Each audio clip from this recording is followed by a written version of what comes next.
Corona virus को लेकर के बहुत सारे लोग डरे हुए हैं। लोगों को लगता है कि कोरोना वायरस से बहुत सारे लोग मर चुके हैं, बहुत सारे लोग मर रहे हैं और बहुत सारे लोग मर जाएंगे।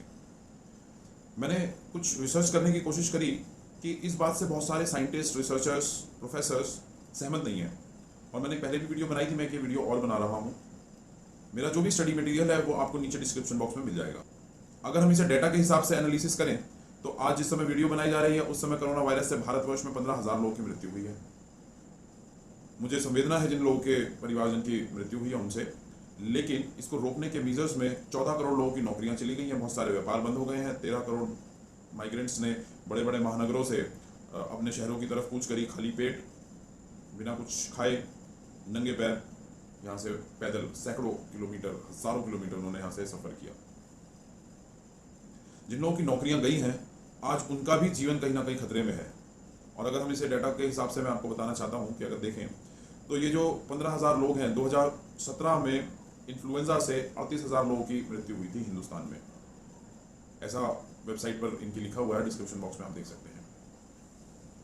अगर हम डेटा की बात करें तो हमारा भय बहुत हद तक खत्म हो जाएगा अगर हम ये जान जाएंगे कि आज अगर किसी को हार्ट की प्रॉब्लम है, किडनी की कोई प्रॉब्लम है, लीवर में कोई प्रॉब्लम है और उस किसी व्यक्ति की मृत्यु हार्ट फेलियर से होती है और साथ में उसमें कोविड के भी वायरस था, कोविड-19 SARS-2 जो वायरस है वो भी था, तो ऐसे व्यक्ति की मृत्यु का कारण आज हम कोरोना वायरस में दर्ज कर रहे हैं, जबकि उसके कारण एक्चुअल में हार्ट फेलियर था। अगर हम इस डेटा को उसमें से हटा दें तो हमारा कोविड से मरने वालों का जो डेटा है वो सब्सटेंशियली कम हो सकता है, सब्सटेंशियली कम हो जाएगा।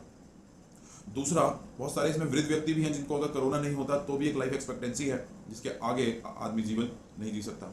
नंबर 3, हॉस्पिटल्स में बहुत नेग्लिजियंस हुई है। हॉस्पिटल के अंदर Covid centric, corona centric treatment हो रही है, यानी कि अगर किसी को शुगर की प्रॉब्लम है तो उसका कोई ट्रीटमेंट नहीं हो रहा, सिर्फ कोरोना का ही को ध्यान में रखते हुए ट्रीटमेंट हो रहा है।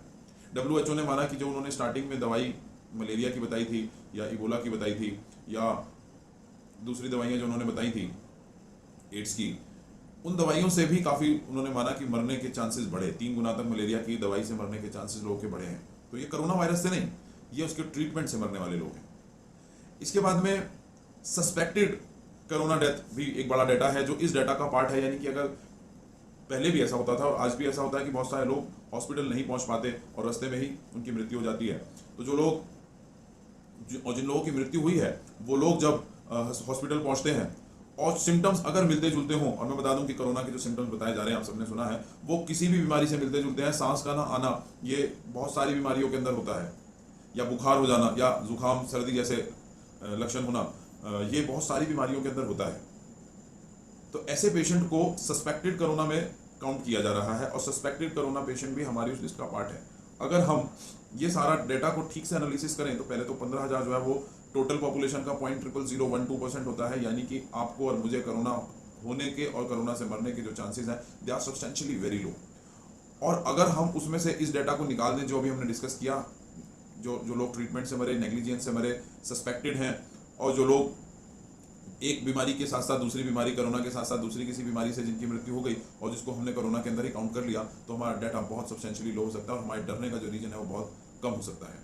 अभी तक हमने एक दूसरे को डराने वाले बहुत सारे मैसेजेस भेजे हैं। अगर आप मेरी बात से सहमत हैं तो आपसे मैं ये स्ट्रांगली अपील करूंगा कि इस मैसेज को भी एक दूसरे के साथ में शेयर करें। Thank you so much.